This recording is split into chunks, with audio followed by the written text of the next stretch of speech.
حضرت سیدنا عبداللہ بن عباس رضی اللہ عنہ سے روایت ہے، سرکار تشریف لائے، یہودیوں کو دیکھا کہ وہ 10 محرم الحرام کا روزہ رکھتے ہیں۔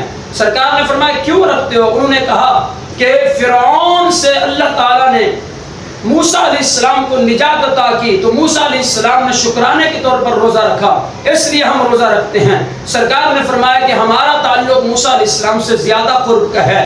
سرکار علیہ السلام نے اپنی امت کو تعلیم دیتے ہوئے فرمایا عاشورے کا روزہ رکھو، لیکن اس میں یہودیوں کی مخالفت کرو کہ اس کے ساتھ ایک اور روزہ بھی رکھو۔ تو عزیزان محترم، بہتر یہ ہے کہ 9 اور 10 محرم الحرام کا روزہ رکھنا، یہ 10 اور 11 محرم الحرام کا روزہ رکھنا یہ بہتر ہے۔ سرکار نے فرمایا جو ان 2 دنوں کا روزہ رکھے گا، اللہ تبارک و تعالیٰ اس کے سال بھر کے گناہوں کو معاف فرما دے گا۔